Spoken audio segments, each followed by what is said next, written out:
Yo, what's going on guys? CultofMush back at it with another video, and in this video, I want to talk about the impending release of the budget and video cards in the RX 460, RX 470, and on the Nvidia side, later on, we are expecting to see the GTX 1050. As the PC gaming world has been focused on this RX 480 versus 1060 war, and seemingly less so the 1070 and 1080, we may have forgotten that there is another wave of GPUs coming relatively soon. So I've been talking about how the GPU market is more exciting than it has been in years, and obviously that's the case when we're finally getting some new, very enticing GPUs. For the last year or so, before the 1070 and 1080 dropped, it's been fairly stagnant in the GPU market. But the 1070 and 1080 offered insane values for the price, and then came the GTX 1060 and RX 480, which both also were very enticing options. The 1060 and RX 480 in particular, to me, have been very interesting because they both offer extremely high quality PC gaming experience at very budget-oriented prices of $200 to $260. Now, all of the video cards I just mentioned are out of stock at the moment, in part due to the hype surrounding all of them, but also because of stock issues. Regardless, it's pretty apparent that this is an exciting time to be into PC hardware. And it doesn't stop there. Now we have even more budget-oriented GPUs on the way in the RX 470, RX 460, and GTX 1050. And to me, this is the market that is so much more interesting in seeing it develop than the higher-end video cards. Because with the higher-end video cards, you know what you're getting. Okay, the performance might be insanely good, but at the end of the day, you're going to be spending a pretty penny. To me, it's a lot more interesting to see what Nvidia and AMD can offer to consumers at lower price points. There are always going to be quality products at high price points. So yeah, the 1070 is really good. I mean, I have one myself and I love it. But to me, it's so much alluring to know what Nvidia and AMD can do at a budget, especially because I understand that the majority of people, whether they can afford it or not, they just don't want to spend north of $300 for a video card, and the 1060 and 480 have shown that premier PC gaming experiences are available at a budget. But now comes the talk of the 470, 1050, and the 460. And you have to remember, to me, this is very important because PC gaming, there's always the talk of it's too expensive, you gotta spend $400 on just the video card, you gotta spend $300 on a video card, and now we're gonna be getting very high quality PC gaming experiences for very low price points. Now, going by the rumors, it looks like the RX 460 is going to be the super budget friendly one. No exact price is known,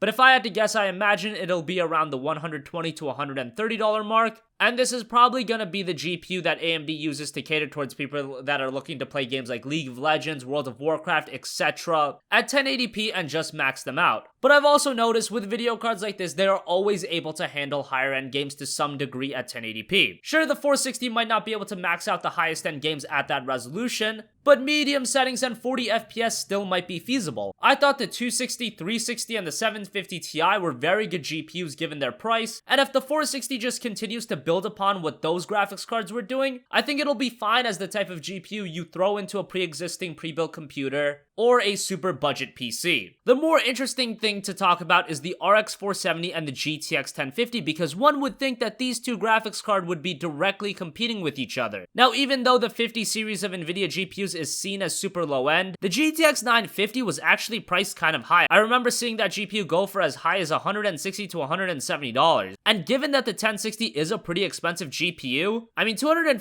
to $270 is still kind of expensive. I imagine that the 1050 will go for as high as $180, maybe even more than that. But if it ends up putting out performance just a little bit shy of the 970, that'll still be very good. And I think that's what we're gonna end up seeing. After saying all this, just know that information on the GTX 1050 is still very scarce, so take everything I say with a grain of salt, as it is just pure speculation. The other video card that I'm really interested to see release is the RX 470, which for both the RX 460 and 470, there is some leaked information, and I'll leave a link to the article on video cards in the description box down below. With the 470, I expect we'll see something very similar to what happened with the RX 480 and the 1060, in that the 470 will release first, people will be super impressed by the performance given the price, and then Nvidia might come and release the 1050 and everyone will proclaim doomsday on AMD, and then both GPUs sell out and no one can really buy anything until the fall. I know that's a very pessimistic way to look at things, but honestly, given how things have turned out, I could easily envision a scenario like that. Although that might not happen because I don't see the GTX 1050 releasing for a while after the RX 470 and 460. The 460 and 470 do have rumored release dates, with the 470 coming in on August 4th, while the 460 releases on August 8th. We really have no idea for a 1050 release, but I assume that won't happen for a while. And given Nvidia's recent paper launches, I think that's a very good thing. Regardless, I think if you're looking to build a PC and you're on a very tight budget, it's an exciting time. And I would honestly just wait until the fall to see how things play out. Let's see the 460 and 470 release, let's see how the stock is on those GPUs, how the pricing is and performance, and then when things get clearer in late August, early September, I think then we'll know a lot more and really see the marketplace shape up. I think the holidays especially is going to be a really exciting time for budget PC buyers because right now, the market for you guys is pretty great, and then you throw in the holiday deals, you might be looking at some insane value out of your dollar. So that's going to wrap up this video. Let me know what you guys think in the comment section down below. If you're looking to buy a new PC, let me know, how are you going about it? Because right now, it seems like waiting might be your best option. If you have a request for a future video, you can leave that in the comment section as well, and I will catch you guys in the next one. Peace out.